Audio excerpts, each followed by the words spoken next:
Туугандар, ассаламу алейкум. Ар бир нерсенин жаман жакшы тарабы бар, медалдын эки бети бар дегендей эле таксинин дагы кооптуу жактары бар да. Буга чейин таксини мактап, канча акча табат, кандай болот деген темаларды көргөзүп келсек, бүгүн монтип машинасы менен авария болуп, кырсыктап, ушинтип турган бир жердешибиздин окуясын чагылдырып, кимдир бирөөгө сабак, кимдир бирөөгө жардам болот деген бир жакшы ой менен бүгүн мондай ролик тартып отурабыз туугандар. Монтип машинасы менен авария болуп өтө аянычтуу окуяда турат экен азыр энебиз. Бүгүн азыр суроо жооп алып, деги эле кантип мындай ситуацияга папал болду, ошол жөнүндө толук бир маалымат алып бермекчибиз. Туугандар, видеодон 30 секунд алыстабай туруңуздар. Азыр дагы бир жакшы таксопаркка келдик. Бул жерде без депозит, без ничего. Экономдор 1800дөн бир күн входной менен, комфорттор 2500ден, жактар 3000ден. Эгерде приведи друга менен келе турган болсоңор, 2 машинеге 200 рубльдан өзүңөргө дагы, досуңарга дагы скидка менен. Ошондой эле кошумчалай кетчү нерсе туугандар, бул жерге сонун мондай комфорттуу машина келди. Байк деп коет экен. Комплектациясы вообще шикарный экен туугандар. Ичинде бүт баары бар. Tesla-дан калышпайт экен. Байктын ичин караңыздар туугандар. Арендасы 2500ден, комплектациясы вообще шикарный экен, мен карагылачы. Бул жакта бизнестер да бар. Каласаңыздар могу аркада турат. 5500 рубльдан бизнестер. Ошол көрсөтүлгөн телефон номерлерге чалып келе берсеңиздер болот. Бизнеске 30 000 депозит, 15 000 берип, 15 000 бөлүп берсеңиздер дагы болот туугандар. Телефон номер, адрести видеонун астына көргөзүп коебуз. Мынакей урматтуу биздин көрүүчүлөр, азыр Дастанбек инибиз менен сурашып, деги эле бул ситуацияларга кандай түшүп калды, ошол жөнүндө сурап билип берсек. Дастанбек иним, ассаламу алейкум. Ден соолуктарың жакшыбы? Шүгүр, жакшы, өзүңүз. Биздин көрөрмандар менен бир сыра сурашып, өзүңдү тааныштырып, кайсыл жерден, канчанчы жылкысың, ошону бир сыра айта кетсең, анан кийин суроолорду бир сыра берсем, ошого жараша жооп берет. Ассаламу алейкум. Мен Баткен областынын Кадамжай районуна Өлө Агыш айылынан болом. 98-жылкы болом. Атым Дастанбек. Дастанбек, Москвага качан келип калдың эле? Мен Москвага октябрда келдим. Анан келип 1 ай иштегенден кийин таксиге чыктык. Келип 1 айдан кийин таксиге чыктым. 1 айдан кийин такси алып, эконом жок, ушул комфорт плюсту алдык эде, 2 апта миндик. Анан ДТП болду. Ошондон бери турат. Азыр ушун. То есть Кыргызстандан келип эле 1 ай бул жерде иштеп жүрүп эле сразу таксиге өтүп кеттиң. Келип иштедик, эми иштегенде билетти төлөш керек да, бизге директор алып берген билет. Анан келип 1 ай ого иштеп бердик да. Анан билет төлөнүп бүткөндөн кийин эми документтерибиз кылып башка ишке чыгабыз дегенде ушундай болду. Мен дагы келинчегимге таксиге ким аркылуу келип калдың? Таксиге эми алдыңда иштеп жүргөндүк таксиде. Анан тааныштардан ушул паркты табып такси алдык эле. Канча болду азыр авария болгонуна? Ноябрдын 17-синде ДТП болгон. Кийин клиент күтөбүздө 1 ай жаткырды, онон кийин жаңы жыл болду. Ошентип февралдын канчаларында чечими чыгарылды да. Азыр ошондо машина бир 4 айдан бери жатат экен да. 4 ай, 5 айдан бери жатат. Бул машина сен айттың, вукупка алынган дедиңби? Жок, бул ДТП болгондон кийин машинаны мени виноват кылгандан кийин уже машинаны төлөп бересиң деди. Төлөп бересиң деп машинаны бул жерге алып келип таштап койду. Алып келип койду. Биягы эми сен төлөйсүң, машинаны не кыласың өзүң билесиң деди. Кийин сүйлөшүп, буну вукуп катары кылып сага жазып коелу деди. Сен төлөй бересиң, онон кийин өзүң өткөрүп аласың деди. Азыр ушинтип ушул машинаны төлөш керек, ремонт кылыш керек. Азыр турат. Анда бир четинен сурай берсем, 4 ай мурун кайсыл жакка көздөп кетип атканда бул авария болду? Мен последний заказ деп домойду баскычам МКАД сыртында турганмын. Заказ түшүп калды МКАД ичиден. Ичиден алдым дагы, кайтып Эскат жака чыгып кеттим. Эскат сыртыга чыгып 60 километрге берген да. Кетип атсам, заказ жабышма 3 мүнөттүк жол калган деди. То есть жетейин деп калгансың адреске. 3 мүнөт поворот кылып туруп, 3 мүнөт ичкерге кириш керек да, лестен чыгып. Домдор арасыга кириш керек. Ошо домдор арасыга жетпей калып, лестин ортосунда ДТП болду да. Так, кандай случай болду? Сени бул жерде виноват кылып койду дедиң да кечээ күнү демек видеоңдочу. Ал жерде камерада жок экен деп айтып калдың. Кандай положениеде кандай турат элең? Ошону айтып берсең бир түшүндүрүп. Туда-сюда односторонний жол, туда-обратно встречный жол. Бир жака поворот бар. Мына оң сол жакка. Сол жакка кирген. Мен келип сол жака поворот жандырып турсам, встречный фура барды. Фураны өткөрүп коеюн, анан кийин бурулам деп турсам, бир маалда фура келип эле мени сүзүп кетти. Сен турган жериңде поворотту жагып тургансың сол жакка. Ошол момент келип туруп фура сени встречный келип сүздү. Встречный келип туруп сүздү. Бир маалда эле резко оппак болуп кетти. Кийин карасам, айрбак чыгып, менин бетимди тосуп калган экен. Кийин чайлы карасам, клиентим дагы коврикте жаткан экен. Анан биринчи очур клиентти карадым. Өзүмө карагам жок. Чочуп кеттиң. Ооба. Клиентке эч нерсе болбосун деп түшө калып, эшиктер бир нерсе кылып ачтым дагы. Клиент тургузуп, бет колун жууп, өзүгө келтирдим. Анан скорый чакырдым. Через ана сос немесиге. Машинанын жана немесинен. Анан скорый келди. Скорый келди, арттан эле ГАИ келди. Скорый келип клиентти карады, обу кылды. Клиентти алып кетебиз деди. Клиентти алып кет. Мени дагы алып кетебиз деди. Мен унабадым. Уже мынаны решать этиш керек. Решать этпесем бул ал жакта калыш керек машина. Хозяин билбейт. Анан бир нерсе кылып мен дагы хозяин менен связга чыгып, чакырып, машинаны ушул жерге алып келдик. Алып келдик, ушул менен турат. ДТП болгондо сен эч жериң эч нерсе болгон жокпу? Мен мына пут ремен тагып турганда шылып кеткен, резкий удар болгондо. Шылып кеткен? Анан терини алып кеткен да. Могу жерлериңе. То есть кийимиң көтөрүлүп туруп, кийимдин астына кирип кеткен экен да, ремен. Мындай шылып кеткенде мен машинада катып калганмын да. Мындай түп-түз тура албай. Кийин скорый таңды үкөл кылды. Мен где-то саат 6-да болгон болсо ДТП. Таң атканда? Жок. Кечке. Кечке 6-да уже мен ночь иштебейм деп үйгө кайтышым керек да. 6-да ДТП болду. 6-дан саат 2:30-да ГАИ коюп берди бизди. Бүттү, кете бергилейм деп. 2:30-да айтты. Машинаны 2:30-да жүктөп, бияка алып келдик. Өзүбүзгө такси чакырып, өзүбүз үйгө келдик. Мен дагы эми эле үйлөнүп келгендем. Кичине нары бери кылабыз десек, ДТП болуп ушундай касакка түшүп калдык азыр. Мынакей урматтуу биздин көрүүчүлөр, машиненин состояниясын көрүп турасыңар, кандай акыбалда экенинчи. Азыркы күндө Орозодо ушул энебизге бир аз жардам берели деп ушул видеону чагылдырып турган жерибиз. Кудай сактап дагы колу буту сынбай, ушундай каттуу фура, 40 тонналык фура келип сүзсө дагы Кудай бир сактап колу буту сынбай аман калыптыр. Орозонун күнүндө реквизиттерин көргөзүп коебуз Дастанбектин. Ким канча кааласа туугандар. Бул эч кандай бизге тиешеси жок. Реквизиттин өзү Дастанбек деп чыга алатың. Ооба. Номери менен шотун калтырып коебуз. Кааласаңар сурап билип, кандай болгон, чтобы мындай по факту болуш үчүн бир сыра данныйын билип дагы жардам берип койсоңуздар болот туугандар. Машинанын акыбалын көрүп турасыңар, эми бул жерге канча азыр ремонт кетет, ачыгын айтсам мен билбейм. Бул восстановление менчи болобу болбойбу билбейм эми. Болсо деле почти ушул машинанын акчасы кетет болуш керек дейм да. Эми пассажирим бар эле деп атасың да Дастанбек. Пассажирың эч нерсе болбоптурбу? Пассажир без ремен отурган, жетип калдык деп. Эми свободный кетип атканда ремен чечип коюп отурганын кеңири сүйлөшүп. Кокус удар болгондо ол дагы келип сиденияны сүзгөн, мурду сынган, башынан сотрясение алган, мойну кайрылган экен. Дагы бир жерлерин айтты. Андай болгондо көп эсте кыла бербеди. Ошол моментте мисалы пассажирың көрдү да, сен поворотто алып турганың жагып, бирок сен жылган эмессиң. Сен виноват эмес экениңи билип туруп дагы кечээ күнү соттон утулуп калдык деп атпайсыңбы?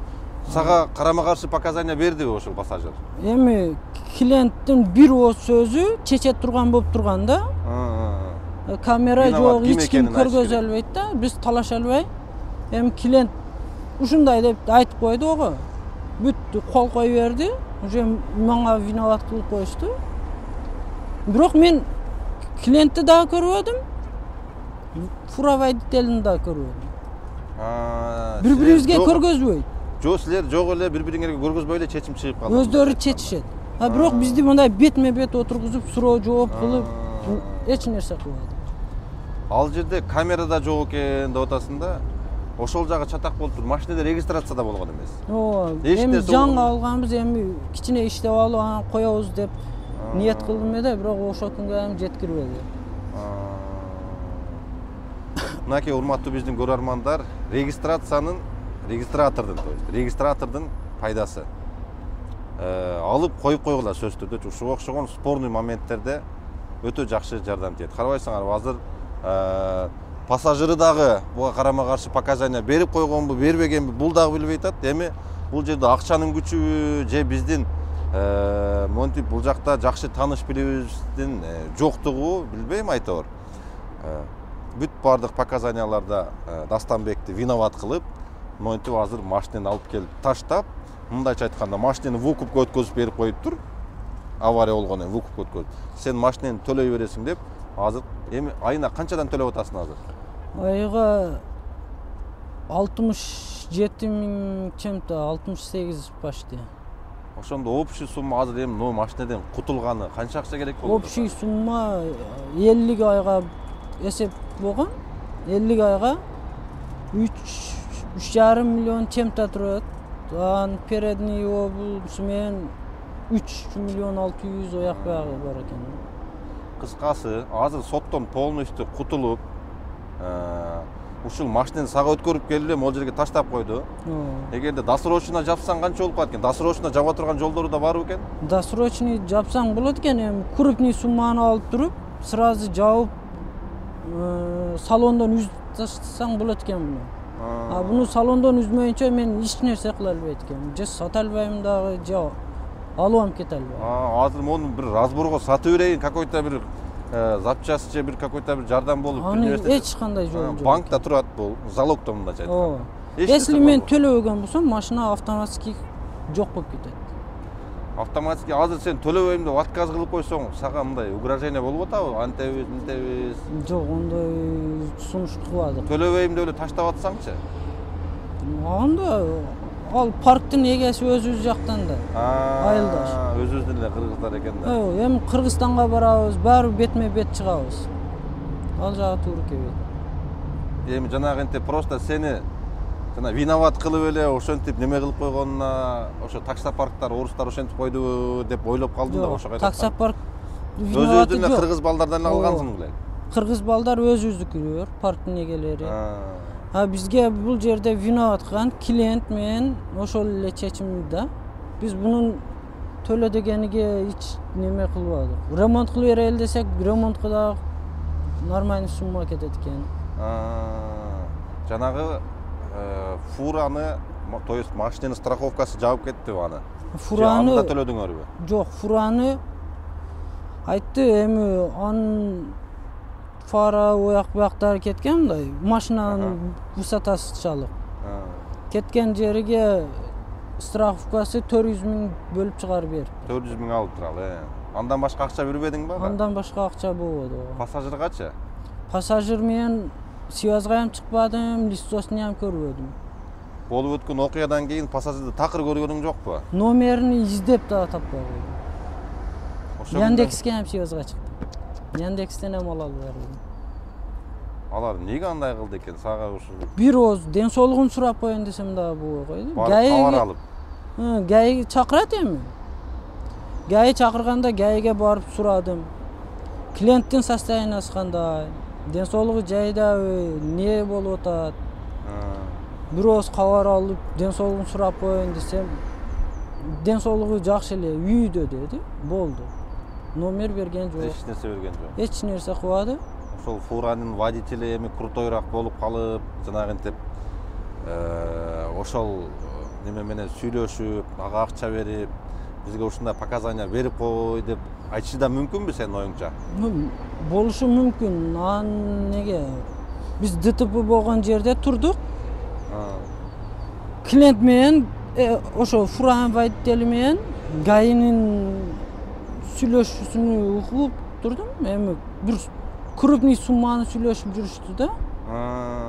Бул жерде гаи дагы нары бери кылып документтерди нары бери кылышы мүмкүн. Көп жерде эле угуп калып атабыз. Ошол азыр мен эми орусчадан аз-маз азыракпыз. Ошого эми өтө суроо жооп болгондо жаныга атам барды менен кошуп. Эч кимди киргизбей койду. Переводчик аны-мунулар дагы эч кимди киргизген жок. Киргизбейт. Битте өзүңдү киргизет, суроо жооп кылат, кол койдурат. Түшүнгөнүңө да, түшүнбөгөнүңө неттеп, эптеп эле ошол жерден чыктыңар. Эми ошентип сүйлөшүп чыктык. Сүйлөштүрүп ал жерге областка канча жолу каттадык. Такси заказ кылабыз, барабыз. Ошо жолдагы платный жол менен барат экенбиз. Такси заказ кыласың, тапсаң да, таппасаң да ошентип барып. Кайсы областка барып аттыңар? Москва Эскаттан сыртка чыгып аттык. Сот эмнеге ал жакта болду? Мына машина кайсыл жакка регистрациясы ошол областка? Машина ДТП областта болду. Областка чыгат экенбиз.